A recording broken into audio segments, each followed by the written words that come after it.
Une révolution ne prend de l'ampleur qu'à partir du moment où des groupes qui n'ont rien en commun décident de se rassembler pour leur profit commun. Pour réussir, un mouvement de résistance civile doit donc chercher continuellement à atteindre de nouveaux groupes, y compris les partisans de son adversaire. Car dans un combat non violent, le nombre est le seul moyen de l'emporter. Gnimdewa attaque Pama, la nuit est longue. Mais la révolution vient. Page 114. L'histoire de la lutte pour les droits civiques et la fin de la ségrégation raciale aux États-Unis nous apprend que le Dr. Martin Luther King avait réussi son combat non seulement en faisant sortir les masses dans les rues, en organisant des sit-ins, des grèves, en s'attirant la sympathie et des soutiens à travers le monde, mais aussi en s'alliant ceux qui aux États-Unis même avaient le capital politique ou l'influence pour faire changer la donne, les Blancs, c'est-à-dire la communauté blanche. Pourtant, ces Blancs étaient, qu'ils le veuillent ou non, les héritiers des privilèges garantis par la ségrégation raciale. Pour replacer les choses dans leur contexte,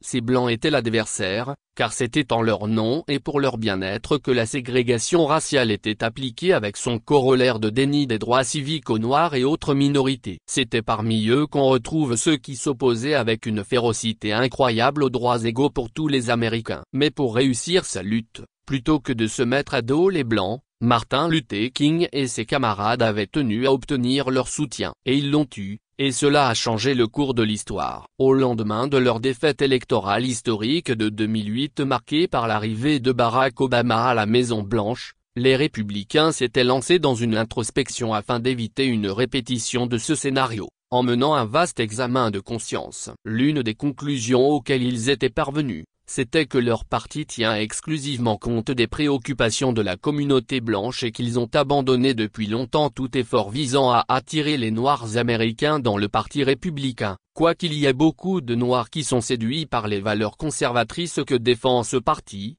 c'est après tout un président républicain, Abraham Lincoln, qui avait affranchi les Noirs et mis fin à l'esclavage. L'une des remarques du rapport est que les responsables du parti tant au niveau fédéral que local avaient démissionné face à la tâche d'attirer les Noirs dans le parti républicain, jugeant cette tâche comme une mission impossible du fait d'un attachement presque émotionnel des Noirs au parti démocrate. La suite, c'est l'élection d'un Noir, Michael Steele, comme chef du parti républicain, une première dans l'histoire. L'autre conséquence est que les stratèges républicains ont réussi à personnaliser leur message de manière à rendre les Noirs sensibles à ce message des républicains, au point qu'en 2024, Donald Trump parvint à doubler le nombre de voix qu'il avait obtenues dans l'électorat noir.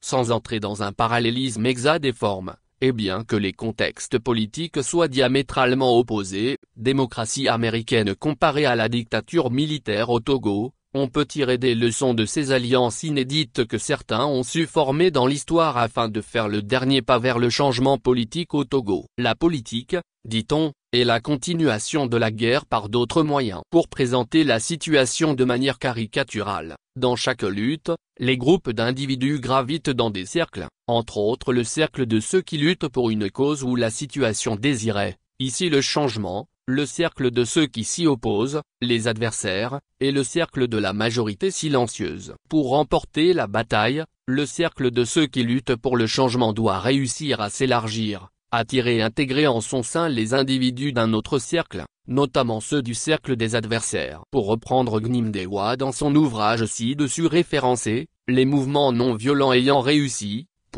tendent également continuellement la main aux partisans de leurs opposants afin de provoquer des changements de loyauté et des défections dans les rangs de l'adversaire.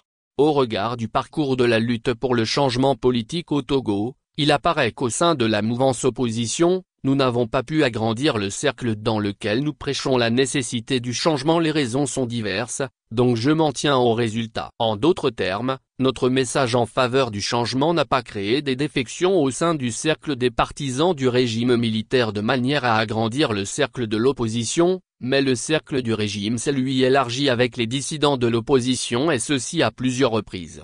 La mouvance opposition n'a pas réussi à attirer dans son cercle ceux qui, dès les années 90, avaient fait le choix de résister au changement politique ou ceux qui ont commencé par résister au changement politique au fil du temps. soit pour obtenir des faveurs du régime, soit parce qu'ils sont désabusés par les échecs de l'opposition. Ce figement du cercle de l'opposition n'est pas uniquement dû à la crainte des représailles et à l'intimidation du régime pour garder les résistants au changement dans son cercle, c'est aussi dû au fait qu'au sein de la mouvance opposition au régime, nous n'avons pas su cadrer nos messages et nos tactiques pour faire sortir les résistants au changement, aussi bien au sein de la population civile que de l'armée, du cercle du régime.